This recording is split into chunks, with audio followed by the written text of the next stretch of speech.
Welcome to today's live cast. I see Carol, Chad, and Garrett already joining us, and they noticed the new thumbnail and banner that we're using for YouTube. This was put together by our web developer, Dave. He kind of combined some of our brands into one image, and yeah, it's thank you for noticing. I didn't know if it would be all that apparent, but apparently it is. You all noticed right away. Rick commented, I hope everyone is warm and safe this morning. I certainly hope so too. In the US, we've had a lot of winter storms, at least from the Midwest, or I would say, I mean, even in the South, they got some snow. So I hope everyone is safe and okay with power, hopefully with heating and with internet. One of my coworkers was without internet yesterday. So I hope you all are okay. In St. Louis, I haven't technically gone outside in a few days because it's too cold, but I do need to go to the grocery store today. So I need to step outside into the cold. It's a little bit warmer. I believe it's 10 degrees Fahrenheit today. So warmer than it has been over the last couple of days. Steve's asking about this shirt. This is one of the older Stonemaier Champion shirts. This I don't think is available anymore. I think we sold out of these a while ago, but we do. We have an annual Stonemaier Champion t-shirt that we release every year. We either do a hex pattern like this where we hint at either games that we already have over here. These are the games that we had at the time when we released this shirt. These were games that were coming up at the time of release. We can see what's on there a little bit. They're a little faded at this point. But we do these some years, and some years we do a different pattern. In fact, we need to start thinking about the pattern that we're going to do for 2024. But yeah, that's a Stonemaier Champion shirt that we make available usually around September. Carol says she thinks it was around 2019 or 2020, so a little while ago. Yeah, Steve is jealous of our warm weather of 10 degrees. He says it's only 2 in Minnesota, which in Celsius, I think we're looking at that's like around negative 20 Celsius. But it was even colder. It was negative 5 Fahrenheit in St. Louis for a couple days as well. I'm happy to talk about Wormspan, of course. If any of you are here to learn about Wormspan, I got to play it again on Sunday, and I had a great time. I mean, I really love this game. I know it's weird for me to be able to play this game that you can't play yet, but you know, I have an advanced copy. It's good for me to have these advanced copies, and I'm so excited for you to get the game to the table in February and March. The pre-order or the launch goes live on January 31st, and we'll be shipping soon after that. But I'm happy to talk about anything in here. What do we have recently about it? The video this past week was a video with Connie on Sunday, where Connie and I talked about games that we either think you'll enjoy if you end up enjoying Wormspan, or games that if you like a couple of these games and the mechanisms that we talk about in the games in that video, the 10 games, then we think there's a pretty good chance that you'll enjoy Wormspan too. So feel free to check out that video if you want some context for games that you might already know to see if they inform you better about what Wormspan is. Steven says, am I looking forward to the 49ers playoff game this Saturday? I am. Yeah, it's kind of a classic matchup, 49ers versus Green Bay. I'm definitely looking forward to that. Andrew says, digital Wormspan when? Right now, we are in talks with the Wyrmspan digital developer Monster Couch about them making a digital version of Wormspan.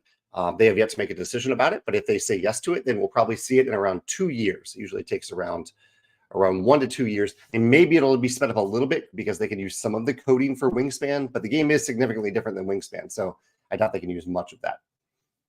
Brendan says, will there be a Wyrmspan announcement today or any details on the future of Wyrmspan?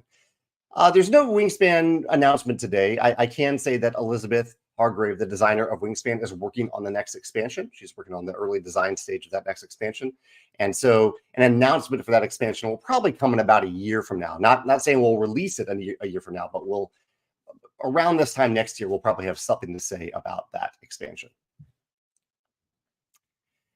Ian says, am I announcing the new realms for Rolling Realms during your live plays, or will we get insight this morning? Well, I'll show you one of them. So I have 3 realms that I'm going to announce on today's live cast of Rolling Realms, live play of Rolling Realms. But I will go ahead and show you the Wormspan realm. Here's the Wormspan realm. You can see it uses the new packaging where you can tear across the top and therefore keep the integrity of most of the packaging if you want to keep it.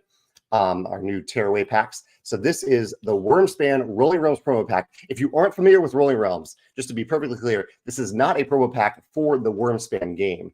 This is a promo realm for our game Rolling Realms that is inspired by one of the mechanisms in Wyrmspan. And the two other realms I'm going to reveal today are not from Stonemaier Games. They're from games published by other companies, and I'm really excited to share them on the live play this week or today of Rolling Realms. I do live plays. This is game 62, so the 62nd time I've done a live play of Rolling Realms. Dominic says that he just started 2 campaign games last week. Ambitious, Dominic, to start 2 different campaign games, Charterstone and Ticket to Ride Legacy. He says he had a good time with them both. Pretty different games there, but both competitive campaign legacy games. So I'm excited to hear your thoughts about them, Dominic. Obviously, I've played Charterstone a few times. I've not played Ticket to Ride Legacy yet. Megan and I are still in our first campaign of Sleeping Gods Distant Skies. Feels like we're about a third of the way through based on how many times we've camped. Usually we sit down and play for maybe 30 minutes a day. We just play a few turns. I really like that style of campaign play where we're not playing a scenario. We're just playing as long as we want for that given day, and then we'll come back to it and keep on playing. It's a really neat campaign style. Chad says he predicts my 49ers meeting his Lions at the Super Bowl. That would be amazing if we get to meet up at the Super Bowl, Chad. Yeah.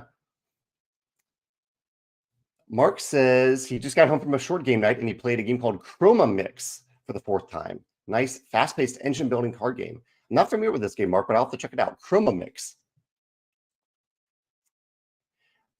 Didi is hoping that Zulus will get a copy and run demos at the Emerald City Comic Con for Wormspan.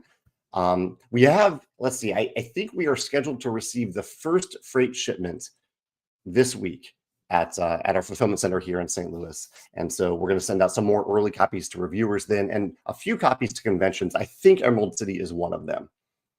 Nathan says, have I revealed the promo realm for Wingspan yet, or for Wormspan? He says, I caught up with the design diaries. Yes, I did reveal it in one of the design diaries. In fact, I probably did show the packaging there too, but this is the first time that I've showed the packaging live. And today during the, maybe I'll reveal the 3 new realms over the today on today's live play, which is at 3 o'clock Central Time on YouTube and on the Rolling Realms Facebook group. I'll also maybe reveal the mechanisms of one realm today, then another one tomorrow, then another one tomorrow. So far, maybe today I'll just reveal the packaging and the mechanisms for the Wormspan realm. Nate says, can you give an update on the Tapestry Civ shipping? Nate, you should have gotten an update, I believe, last week, which that information, as far as I know, is still accurate. The fulfillment centers are actively shipping the Tapestry Civ pack, the revised Civ pack. In St. Louis, I think they'll finish up this week for the U.S. orders. I believe Australia, New Zealand, Asia are done. I think Canada is done as well. Europe is the container that is still due to arrive. That container should hopefully arrive by the end of this week. And so next week will be the fulfillment for Europe. Europe is running slow right now because of all the stuff happening in the Red Sea area. Cactus says, was there a reason why Stonemaier Games moved away from official tabletop simulator mods? I've only just noticed that they're not there anymore. They definitely should not be there for multiple reasons. One is some of the counterfeit reasons that I talked about on a blog post recently, where I thought that was a blog post from last Thursday, where I talked about how on Tabletop Simulator, you could just download all the files off of Tabletop Simulator and put them as you wish. And that isn't something that we condone. Also, Tabletop Simulator does not have a great track record of being welcoming and inclusive to the LGBTQ community. There was a big incident that highlighted the systemic problems that they had at Tabletop Simulator. And when we dug into how deep they were, we determined that it wasn't just a one-off thing. It wasn't something that they could fix by saying, hey, it's fixed. And so after that, we moved away from Tabletop Simulator for moral reasons. So instead, we work with Tabletopia. So if you want to play our games in a digital physics-driven space, all of our games are on Tabletopia. You can play them there. Ray says, have I tried Dune Imperium Digital yet? I haven't yet. No, I've been so busy with, game design stuff. I'm playtesting a game of my own right now that I haven't played. It's very rare that I play digital games. I need to try it, but I haven't played it yet. Christopher says, will there be an expansion for Red Rising? I am hopeful that we will create something new for Red Rising, not necessarily an expansion, but something. And I think I have time on and off to kind of work at what that might be. I should have some time in the near future to start taking a closer look at that. So hopefully we will do something for the future of Red Rising. I appreciate your interest in it for sure. The other, I mentioned the counterfeit post last week. I also did a blog post about eco-friendliness in games. I've done a few blog posts about this subject, and I posted one about the intersection between being eco-friendly and also providing a great user experience. And I even gave some examples in this post of examples of eco-friendly component choices that are actually more user-friendly, offer a better user experience than their non-eco-friendly equivalents, or at least neutral. There are a few examples I give where it's a worse user experience, and that's where we have to decide, is it worth it? What do we put first? And in my mind, we put the user experience first. We have to do that. We're not making games to save the planet. We're making games to bring joy to tabletops worldwide, and along the way, hoping to decrease the amount of damage that we do to the planet while making those games. So it's an interesting decision space that we have to make when we're producing games, and I have an article about that goes into detail from this past Monday. Debasmita says, curious what the box organization looks like for Wyrmspan. Actually, this segues well into what I was just saying about being eco-friendly. We decided to keep box organization to a minimum in Wyrmspan. So we have some plastic bags, not ideal, but we do have a few plastic bags in the game. What we determined to be the minimum number of plastic bags we needed to hold the cards and the tokens, some of the tokens.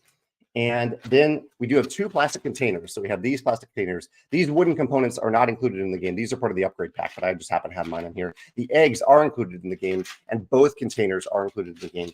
And that's the only organization. We didn't include anything else, both because the bags cover the need beyond these containers to hold the components, hold the cards specifically. And yeah, just that's what we needed. That's kind of the minimum of what we needed to easily organize the game, easily set up the game, and without adding waste, components that we didn't need to make. Yeah, so that's it. That's the box organization for Wormspan. Aramis says, are you able to share any details about the Libertalia promo pack? And thank you, Aramis, for your kind comment. I do look forward to talking about the Libertalia promo pack that we are going to release probably in the spring. But I don't have, I have it. Well, I mean, I know what it's about, but I'm not going to share those details today. I'm going to share them in a few months when we're getting much closer to the release of that promo pack. It's just a little promo pack. It isn't a big thing, but it is something to add some more variability to Libertalia Winds of Galecrest. Tyler says, is there any update on when the Expeditions promo pack may be available for Rolling Realms? Let's see. For the Expedition... good question, Tyler. So we are sold out of the Expeditions promo pack right now for Rolling Realms. And we haven't started to reprint it yet. So at a minimum, it will be 6 months. Typically, so our general plan at Stonemaier Games is if we make something and it sells out, we garner interest via the back in stock request form that you can see on our web stores. And if there is enough interest in a product for us to justify a full print run, because the print run has to be at least 1,000 copies, ideally 1,500 copies, then we will start to remake it. There is interest in that promo pack, but we haven't seen enough interest to reprint it yet. So currently we are not reprinting it, but we hope to. So if you want it and you don't have it, fill out that back in stock request form. I'll leave myself a little note to check on the stats for that after I get off this chat to see where we are right now on the Expeditions promo realm. Garrett mentioned that I was on a nice chat with So Play We All. So it's a YouTube channel. I was on there with Paco and Chris talking about Wyrmspan for about an hour yesterday, and they posted the video today. So we talk about a bunch of different topics related to Wyrmspan and beyond, the gaming industry, the gaming community in general. And so if you want to check out that chat, that's live. I posted that in the Wyrmspan Facebook group as well. Sam says, do I have anything special planned for Rolling Realms Live Play 100?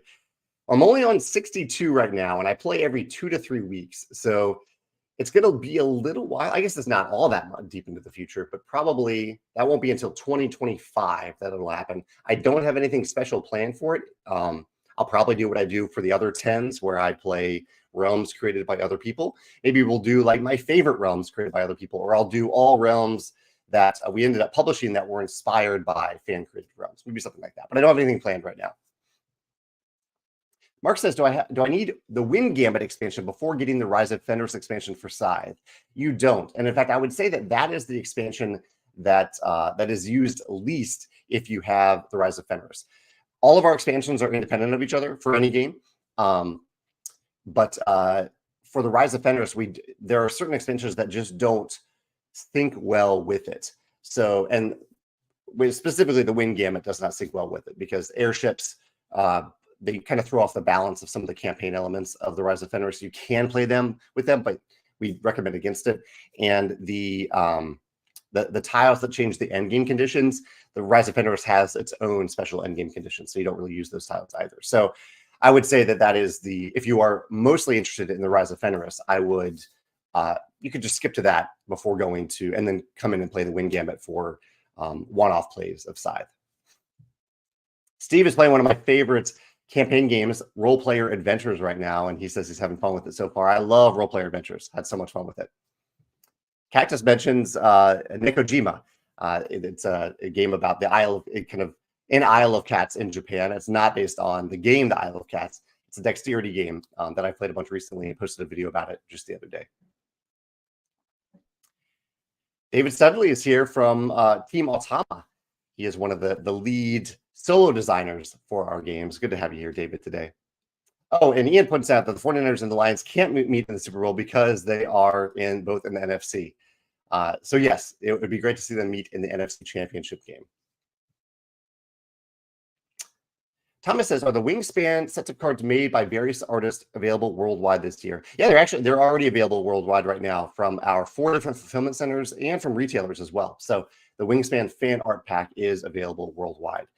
If you're looking for it in other languages, that depends on the localization partner. There are some localization partners making non-English versions of the fan art pack. Not all of them, but some of them. And you have to check with them to see what their plan is for it, and to let them know that you're interested. It always helps. If you're interested in a localized version of one of our games, kindly go to the partner, our publishing partner in that region, and say, hey, I would love to buy this from you in this language if you happen to make it someday. Andrew asks, is that a new shirt? It's actually an old shirt. Yeah, this is an old Stonemaier Champion t-shirt. Yeah. Some of the topics I was going to bring up today. What's going on here at Stonemaier Games? Well, my question of the day today is about the Stonemaier release method. So the Stonemaier release method, as you've seen over the last few years, really coming up on almost 9 years at this point since we moved away from Kickstarter, is we put a lot of time and effort and playtesting and love and passion and resources into creating a game. And then we make that game. And then when the game is on its way to fulfillment centers, we announce the game and we reveal what that game is. And then we advertise the game, we market the game. I do design diaries. We talk a lot about it. Nowadays we have an e-newsletter specifically for that game where we give updates about that game. And then we launch the game on our web store. And then immediately afterward, if all has gone well, we start shipping the game to people. So announce it within a few weeks, we launch it. Within a few weeks, we ship it to you. And then typically around 2 months later, a little less than 2 months later, we do the worldwide retail release for that game. That is the Stonemaier release method, Stonemaier release method for products. In comparison to other like traditional release methods where maybe, it's a little bit different. Maybe they don't shine the spotlight the way that we do on the game, or the crowdfunding method where you fund the creation of the game and then a few years later you get the game. I'm curious, so I've seen other companies try this method and some do it really well and others I think struggle a little bit with it. And I'd love to create a good template, some good tips for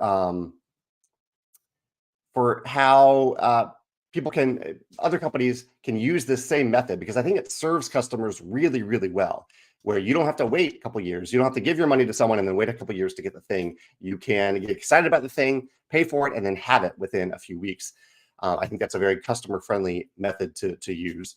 But sometimes I see other companies try it, and it really just doesn't work out. They don't get much attention from it, and I feel bad for them when this happens, because I think it's I think it's a great release method if it can work out for a company. But they also have to put a lot of risk into it. They have to already have made the product. So I'm curious, what is it about the way that either we do it or that other companies have used this method that works or doesn't work for you? Is my question of the day. Very long question of the day here. Yeah, what about that works or doesn't work?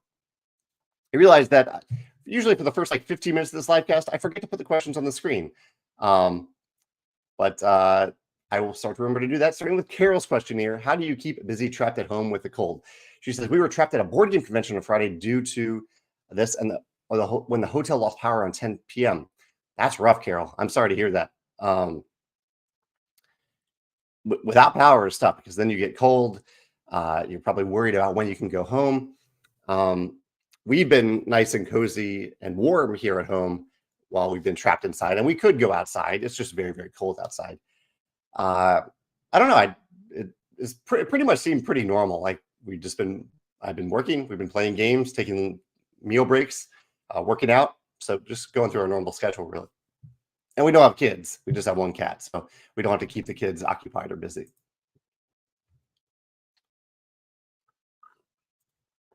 Let's see. Hector says, has anything been announced for expeditions that I missed? Hector, I think the only thing that I've really announced for expeditions recently is that we are working on an expansion. And the only thing I think that I've revealed about the expansion is that it includes 2 new mechs. There are many other things included in the expansion, but that's the only thing that I've mentioned so far.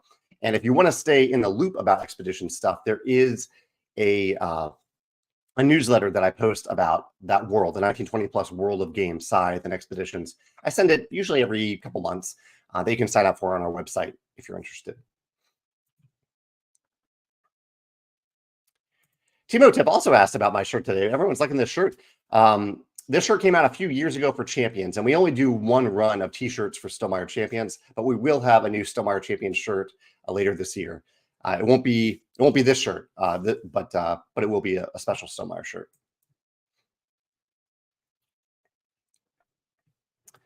Andrew says, I do see your comment here, Jonathan. Thank you for saying that about Tabletop Simulator, our decision with Tabletop Simulator. Andrew says, I loved the sort of stealth drop you did for Wyrmspan. Yeah, that's the kind of the release announcement that I just described. That's what we've been doing for all of our products for quite some time. And Andrew says, how has the reception been compared to your expectations? That's a good question, Andrew. So our expectations, my hope for any game that we announce, especially when it's from another designer who I really want to highlight and spotlight, a designer who's not me.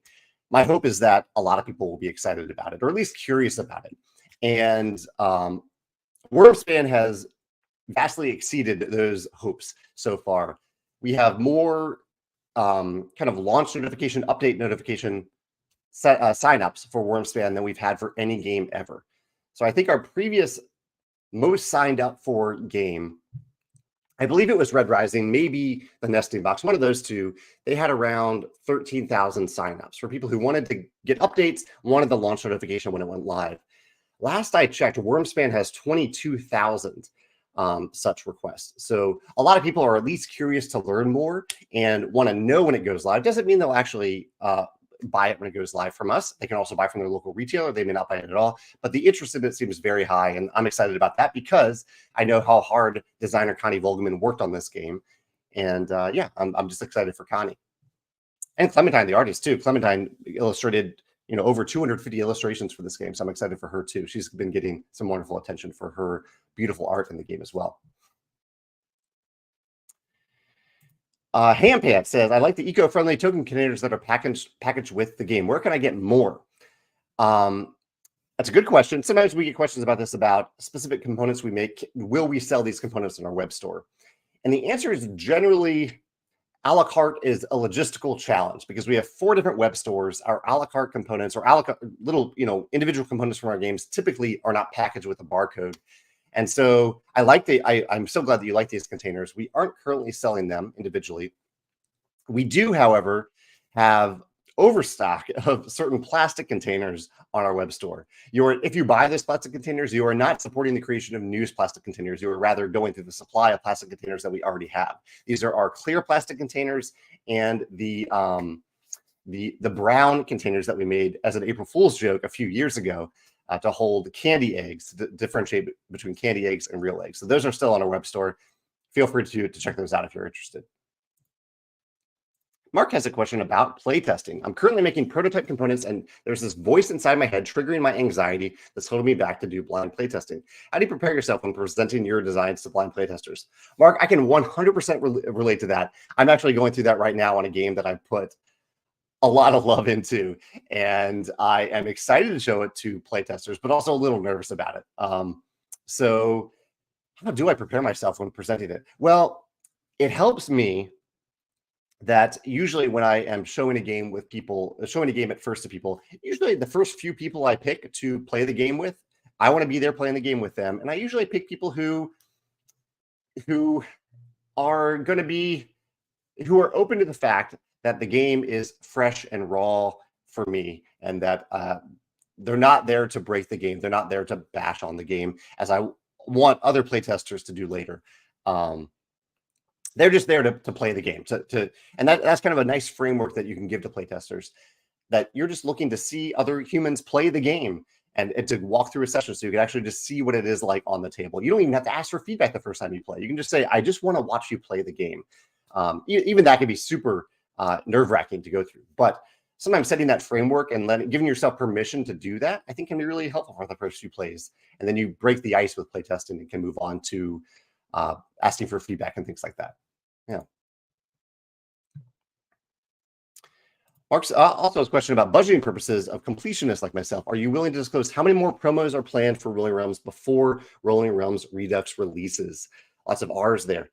I don't actually know the number offhand, Mark. I mean, we're looking for a summer release of Rolling Realms Redux, so I think there will be, probably 9 realms, including the ones that were released on January 31st. So I think it's 9 realms leading up to that. It might be 12, 9 or 12.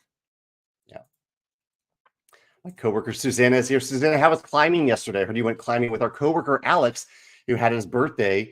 I won't say the exact day, but he had his birthday recently. We're celebrating our coworker Alex, and also my coworker Dave has his birthday coming up. We're celebrating him as well. Lord Devastator says, have I ever considered publishing a CCG? I've heard you mention that you enjoy Lorcana and Star Wars Deck Builder. Well, that's not a CCG. Am I excited for Star Wars Unlimited? I am excited for Star Wars Unlimited. I'm curious to play it, not necessarily as a CCG, but hopefully to draft it or just play a few games of it. That's how I like to play most games. I have a video about this. I have a video about LCGs and CCGs and how I can, during the video, you can see me like processing that. Is it worth it? Should I consider this format for games? And I don't know where I come to in that video because the video was a while ago, but I actually tried originally the Scythe Expeditions. Expeditions was, the original intent was for it to be kind of a living card game. Living card game combined with the roguelike style of Slay the Spire. And it became something very different than that, but that was the original intent. And what I kept finding is that I didn't, a couple different factors, but I wanted to include everything in the box. Everything that I created, I wanted to include it. I didn't want to parcel it out into little packets, which I know is odd saying because we have Rolling Realms, again, that is literally parceled out into little packets. But it just didn't feel right for Expeditions. If I was going to design all these cards, I just wanted to put them all in the game. And I also didn't want to ask players to do work when they weren't playing. That's why I love the draft format of Magic the Gathering, which I do play quite a bit of, I play it in draft, because I like not having to do homework when I'm not playing. I just want to sit down and play and then be done with playing. Whereas with most CCGs and LCGs, I think the way that many people play is that they construct decks in their free time. So if I were ever to do an LCG or a CCG, I think it would be designed almost entirely around the draft format. And even then, there are lots of other pitfalls that go along with it. So it isn't something that I'm actively pursuing is the long answer, but there is a video on my YouTube channel. If you look for the term CCG or LCG, you might see the video about that. Nathaniel says he's getting excited to play Euphoria Build a Better Dystopia for the first time. I hope it goes well, Nathaniel. We celebrated the 10th birthday of Euphoria last Saturday, so just a couple days ago. Some of the things I played recently, I played the game Lynx, a nice little game that's a combination of tic-tac-toe and rock, paper, scissors. I played Trailblazers. We've been playing Sleeping Gods, Distant Skies, Megan and I. played the abstract game Portals, and like I mentioned earlier, I played Wyrmspan with a few people on Sunday. I finished in last place, but still had a great time.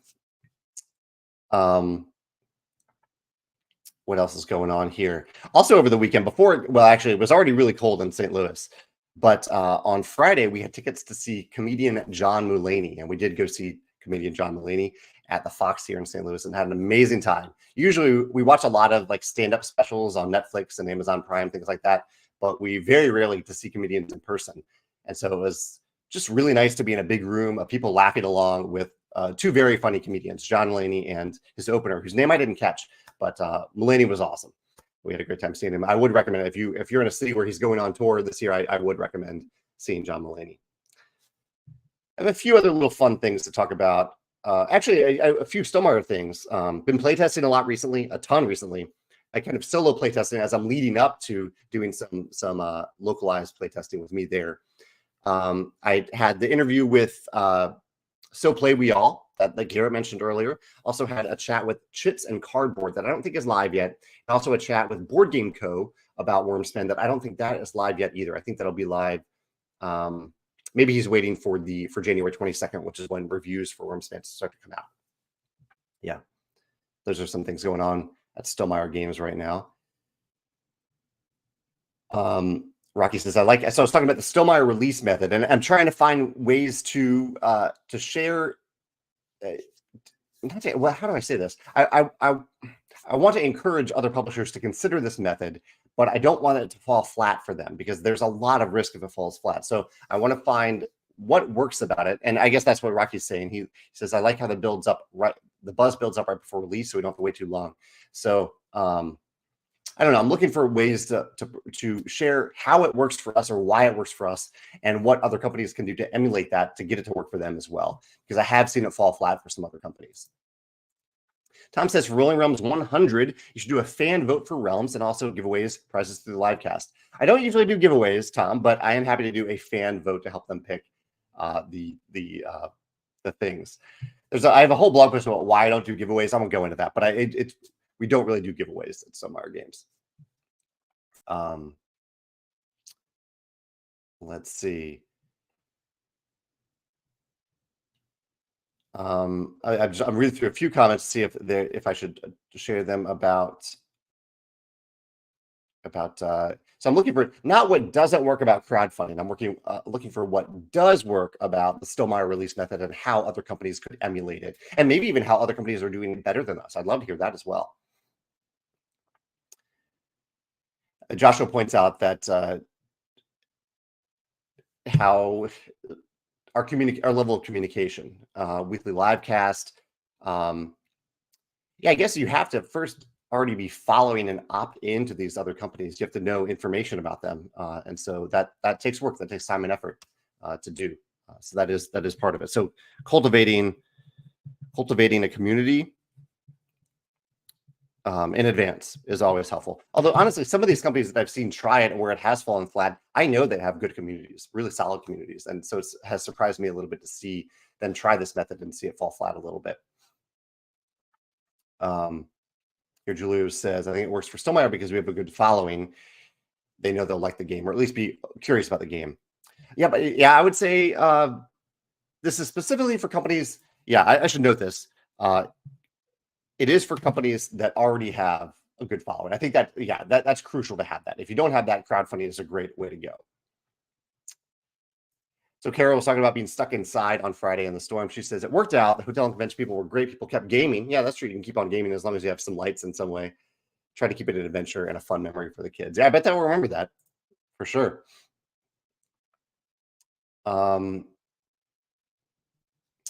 Dominic also says, I think you have to wait for you to have a loyal fan base, build up great reputation. Yeah, so trust, reputation, a following. Yeah, I agree with all that for sure. Nate says, I've heard negative comments that Stonemaier just generates hype with your release method, but I actually think your release method builds excitement and offers the fun element of surprise.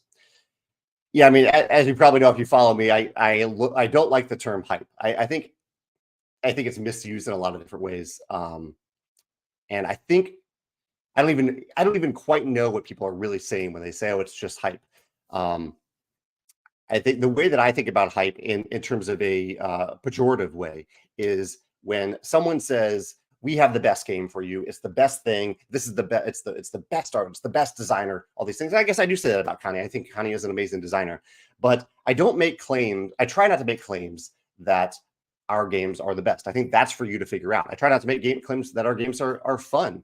That's for you to figure out. I do compliment the people who work on our games because I think they deserve. I mean, that's my personal compliments from them to for me to those people. But I think that is kind of artificial hype when I am giving you the adjectives that you need to find out for yourself. But what I really try to do for all of our games is give you the facts. I try to show you what the game looks like. I try to show you what the components are. I try to show you the rule book. And I tell you the stories behind the game. And I let you figure out if you want to be excited about it. That to me isn't hype. That's just information. And you can decide if you're excited about it or not. Yeah. Curtis says, any reason we can't group orders or offer pre-orders more frequently? For example, if I order an in-stock item and a pre-order launch item, they ship together, but there's no pre-order yet, this won't work. Yeah, it just doesn't work with Shopify. Can't do that. At least we haven't found a way to do that on Shopify without causing a lot of headache for our fulfillment center. We only sell things that are in stock or that we're pretty much ready to ship. As you can see with like the Tapestry Revised Scythe pack.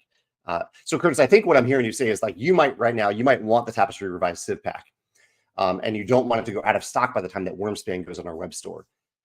But that's, I think, on us. That's our job to make sure that we have enough of a product in stock so you can wait a little bit until the launch happens, and then you can combine them into one order. So I think that's just the way to go for you. It just wait until the new product has launched, and then you can put everything that you want in your cart into a single order, and it can all ship together. And it's my responsibility to make sure that we have enough products in stock so that you don't have to worry about something going out of stock for the next few weeks, for the next month, until the product that we've talked about is available. Yeah.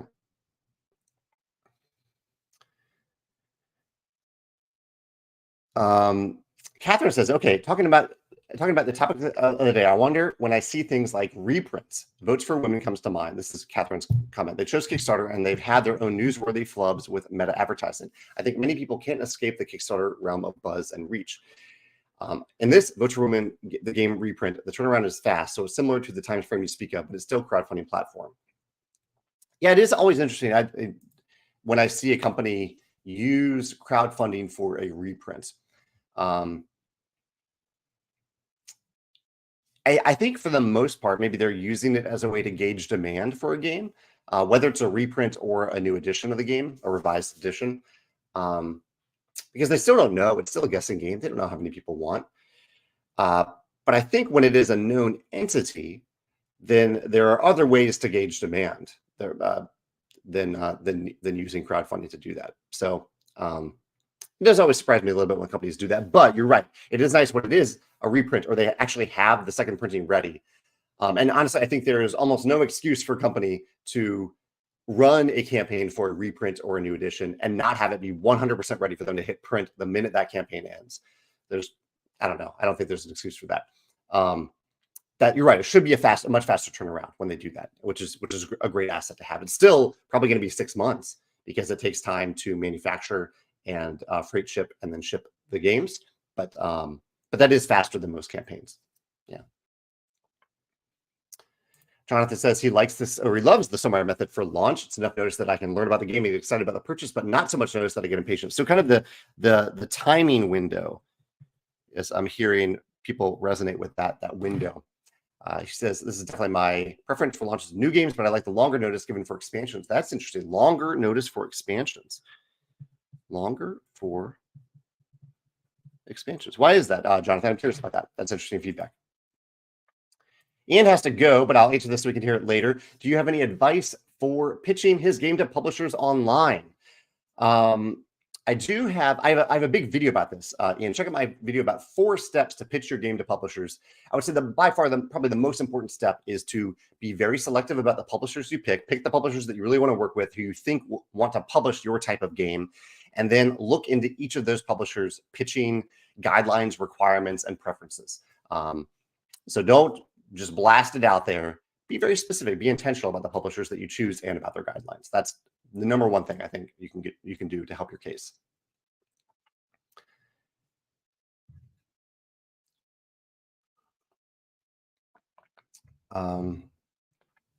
Let's see. Monkey Butler says that my video has been locking up a little bit. So I did upgrade StreamYard to 1080.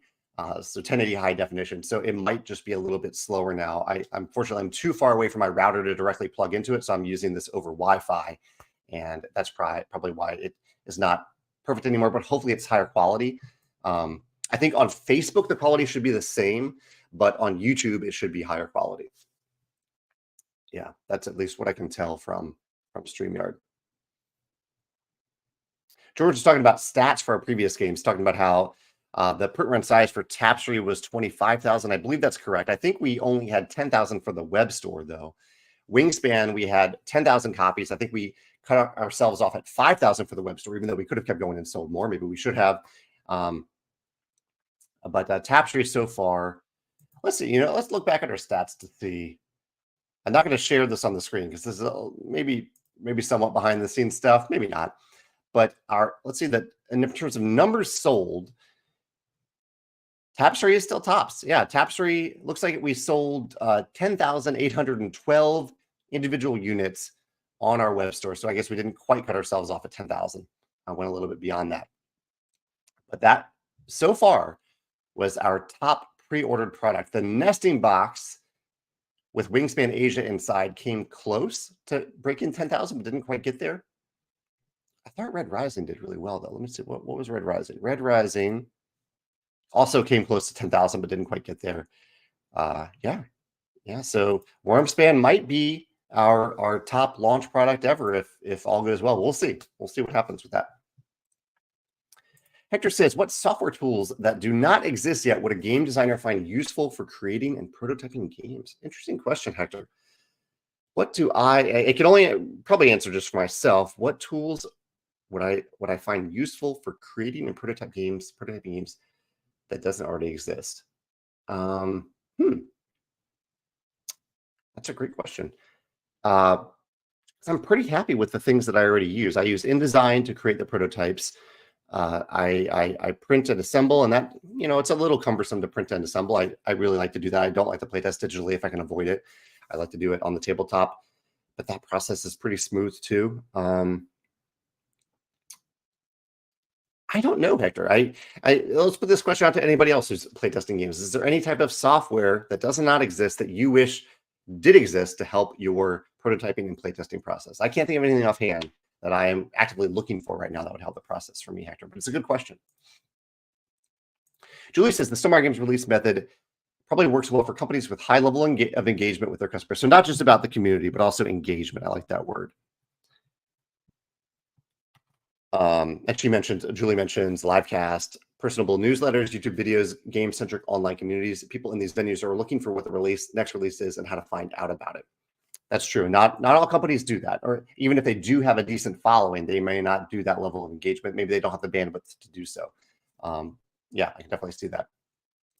Carlos says the design diaries help them understand the game on a deep level, and the rule book, how to play video, and rule reviews are available before I can buy the game. That's true. All those are available, and this is one of the other perks I think of using our method, where reviewers who have the game have the full final game. They're seeing what the game really looks like, rather than a prototype. And there are some pretty nice prototypes that reviewers get in advance now from other companies. So I'm not knocking on that, but I think it is nice for a reviewer to have the real final version. They can speak to the quality of the final version of the game because that's the real version that they have.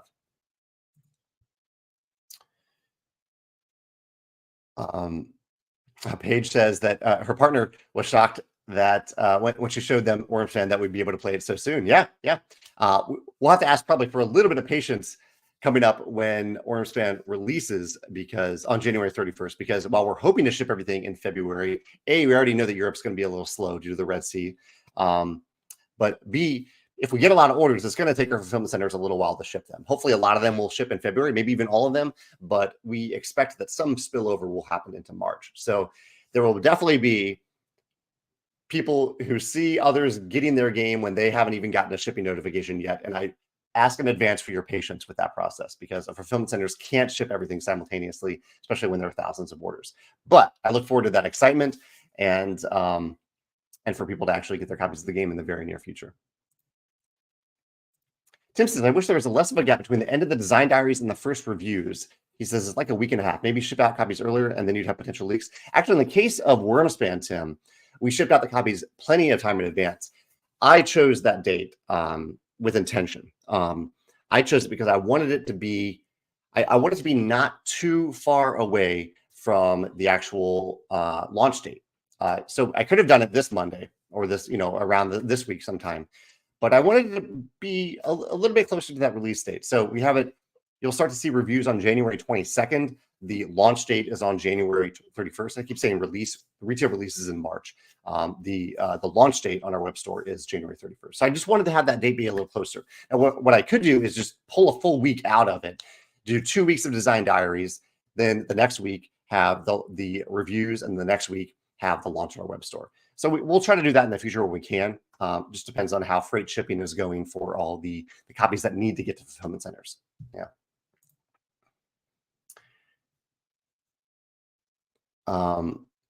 Let's see. Dave is popping in here. Coworker Dave has his birthday coming up soon. Let's see. Mark says, for the game delivery question, I would prefer if I could have the copy in a month or two after the announcement because the excitement is there. And he talks about PMPs as well, print-to-play games. Susanna, my coworker who went climbing with Alex yesterday, says, climbing was great. I hadn't been on a wall in a few months. It was exhilarating to send a couple routes. I hope to make climbing a habit again. Yeah, same for me, Susanna. It's been a little while. I'm glad that you had fun out there and stayed healthy while out there. Sometimes it can be, you think you can do things that you could do a few months ago, but the strength isn't quite back in the fingers yet. So I'm glad you had fun and didn't get hurt. Maximus says that Apiary may have been their top game of last year. Looking forward to seeing what Connie will do with Wormspan. Yeah, Connie is the designer of our last 2 games, Wormspan and Apiary. Connie is the designer of both of those games. Timbo Canada says, I just wanted to say you seem like the nicest person. I appreciate you saying that. I am sometimes nice. Sometimes I can get hangry and not be nice. But it is my goal to be nice and kind to people as much as possible. So thank you for saying that. Chris says, what's my favorite house rules for Wyrmspan basic game? I don't think I use any house rules in Wyrmspan. Yeah, I just if anything, when I'm selecting goal tiles, if I see 2 goal tiles that are very similar to one another, I might flip one over or choose a different goal tile. But yeah, I don't use any house rules for Wyrmspan at all. I really like the way that we have it in the box. Jordan points out, so we're talking about CCGs a little bit. He says, I really like how Star Wars Unlimited only creates rarity in the style of the art and not in the specific card itself. That's interesting. Yeah, that's an interesting method. I guess that's kind of what we've seen from what's the Marvel, I'm blanking on the name right now. The Marvel digital game that has done so well. Marvel Snap. But yeah, they've kind of done that same thing. And I think that's a neat method to do. Have rarity in the art, but not rarity in terms of the mechanisms of the cards themselves. Let's see. Glenn says, how hard were the negotiations for Between Two Castles? Very easy. I mean, I had been speaking very highly about Castles of Madkin Ludwig for a long time. So, and I think I had met Ted before, maybe talked with Ted at Stonemaier Games. And so when I reached out to him and I offered to pay him for using the name of his game and he didn't have to do any work, paying royalties for that, that was very, very easy to do. In hindsight, I'm wondering if maybe we should have not done that because and not use the name, because I don't know if the Castles of Madkin Ludwig name has really benefited Between Two Castles all that much. I still love Castles of Madkin Ludwig, but I don't know if the IP itself has helped Between Two Castles. And also, when I talk about the game, I usually just say Between Two Castles because it's such a long name. So as for any skills that I picked up, did they help with Rolling Realms? Because whenever we do pursue a certain game to make a realm after for Rolling Realms, I do reach out to the creator. I say, hey, I don't want you to do any work. I just need the box art. I need your permission. I need you to sign this to say we have your permission, and I need your PayPal address so I can send you some money, a flat fee out of appreciation for letting them do that. And so I've tried to make it easy. I've tried to make it as easy as possible for the other party to say yes. So I guess I learned some things. I wouldn't say negotiation because I'm not trying to convince anyone of anything. I'm just trying to put it out there to see if they might be interested in it. Interesting question. Real quick before I focus on questions for the rest of the live cast, some things that we've watched or consumed recently that I've really enjoyed. I read a book called Legends and Lattes, which is one of the coziest books I've read in a long time. It's about an orc who opens a coffee shop. I don't want to spoil anything beyond that, but it is a super cozy read that I recommend in these cold winter months. We're watching Fisk, which was recommended by my coworker Susanna as our lunchtime show, kind of a half-hour comedy. We finished watching the latest season of For All Mankind, and I highly, highly recommend that show. It is an amazing alternate history show, For All Mankind. And now we're watching Monarch, which is also kind of an alternate history about the Godzilla King Kong world. And we watched the movie Saltburn over the weekend. Found it very interesting, very different, very odd, very memorable. I don't necessarily know if I'd recommend it, but I am impressed by some things that happened in the movie. I don't want to spoil anything that it's about. I guess it's about a university student who pursues some friendships, some unexpected friendships, I would say, is a way to describe it. Saltburn a little bit. Yeah. Kevin says, what do you think makes a good game for events such as the World Series of Board Games? What game would you choose if you were to enter such an event? It's a good question, Kevin. I don't think much about competitive play for games. It isn't why I design games. It isn't why I play games. So it's really tough for me to answer this question. I think the types of games that are great for this are abstract games, honestly, because I think it's abstract, non-asymmetric games are I think are really good for this event. Now, if I were to choose a game that I were that I was going to compete in, so a game that I think I'm really good at, I don't even know if I could think of a game that I'm really, really good at. Looking at my collection here to see if there's any games that I'm like, oh, I usually win that game when I play that game. But even though I try to win, winning usually is not my overall goal when I play a game. I'm trying to have fun and trying to make sure the other players at the table have fun. So I don't know. I'm so far away from that mindset, Kevin, that I don't know if I have a game I could choose for it. Yeah. Fair question though for anyone else. If there's what is a game that you win often enough that you would be willing, if the circumstances provide themselves, that you would be willing to pay an entry fee in the confidence that you would get that money back and then some at the end of the competition? Is there any game that you win that often that you would choose for that sort of competition?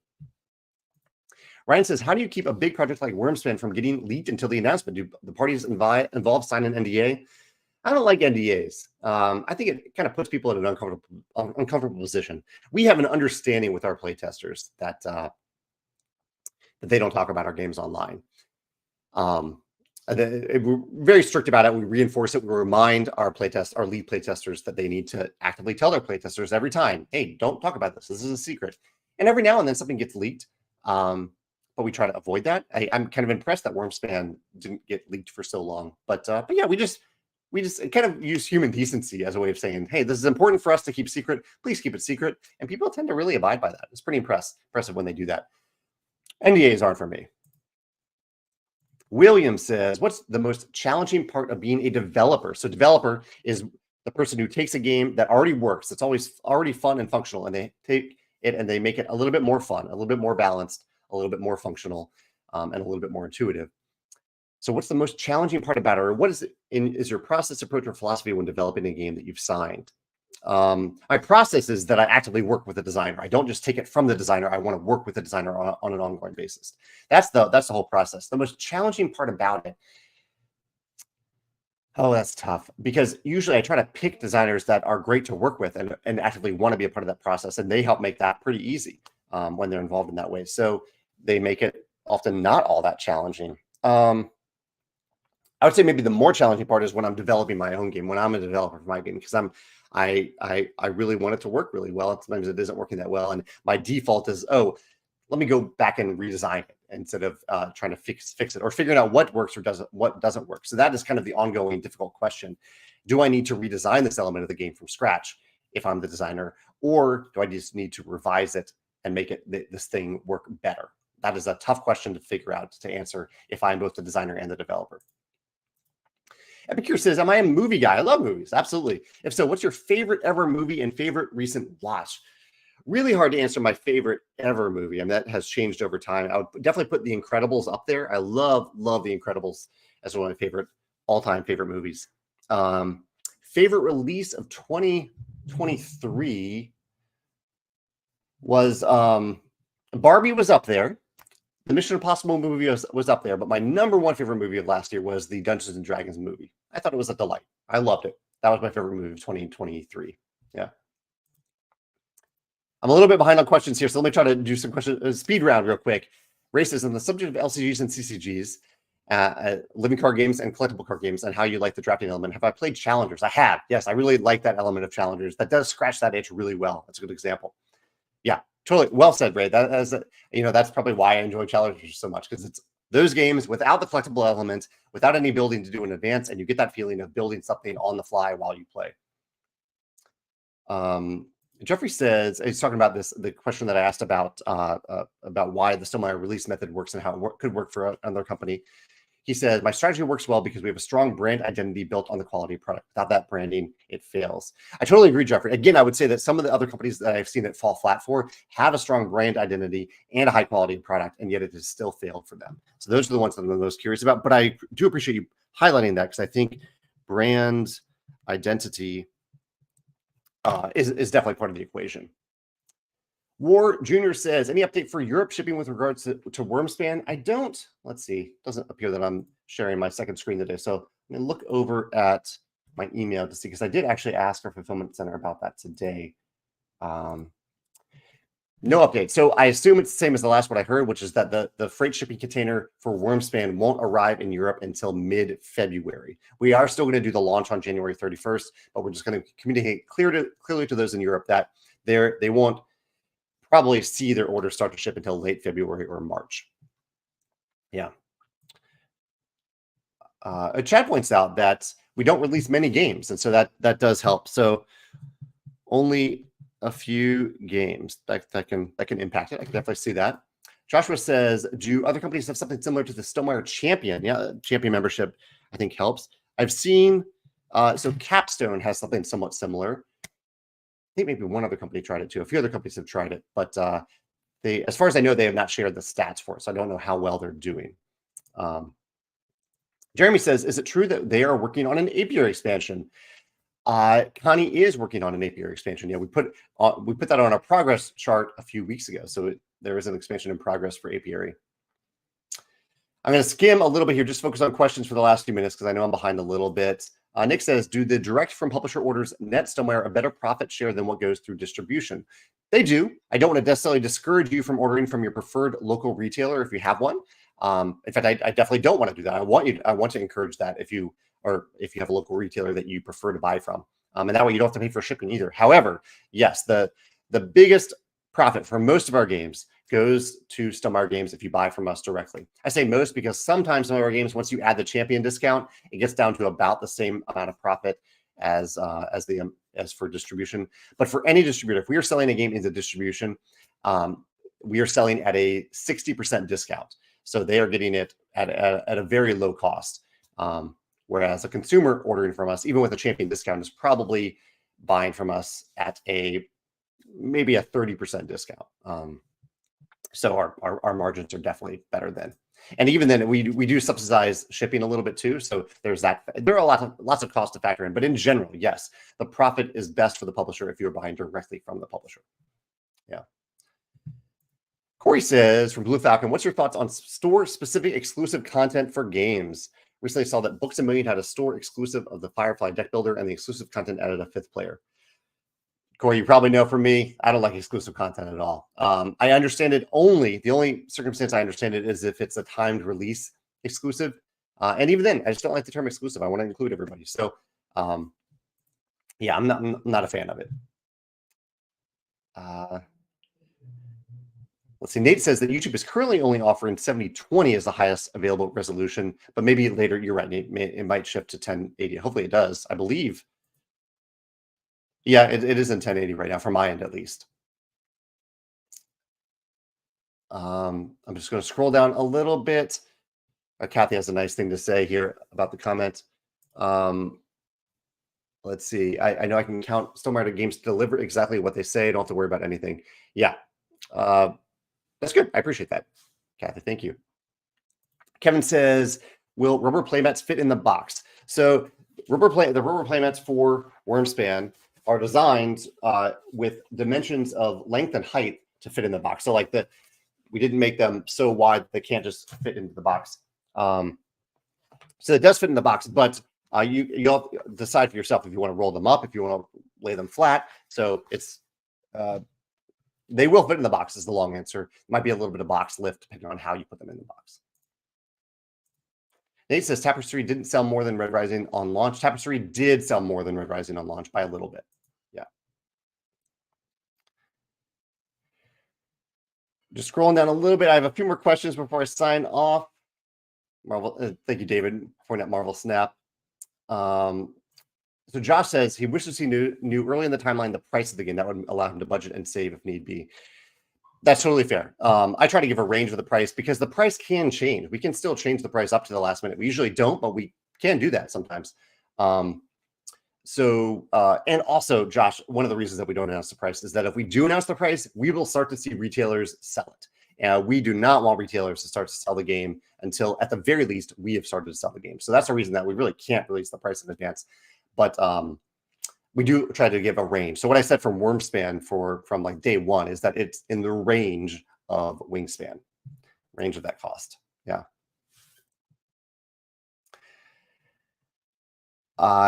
Let's see. There's a few more questions before I go. Anthony says he loves the game Air, Land, and Sea. He had thoughts that could be themed into a Red Rising Scythe and also could be an LCG format where players can build custom decks. Sure, if you're free to run with it and make up some fan creations of that if you'd like. LCG isn't really a format that we're pursuing aside from Rolling Realms. Rolling Realms is the exception for that for us. But I do love, in fact, Air, Land, and Sea / Marvel Snap, two games with very similar mechanisms, are two of the concepts that we're brainstorming for what we could do in the future for Red Rising. We'll see if that works out. It's just one of many ideas, really. Okay. Yeah, I think I better sign off here. If I missed any questions, I'm sure I did. I'm happy to answer them later on YouTube. Thank you for joining me for today's live cast. I always appreciate your answers, your questions, the topics that we talk about. And yeah, I will hopefully see you next week. I have a meeting / appointment next week, next Wednesday, that might something that might conflict with the live cast. So there might not be one next week, but for sure there'll be one on January 31st, launch day for Wormspan on our web store. Take care, and I'll see you then, and stay warm. I'll see y'all. Bye.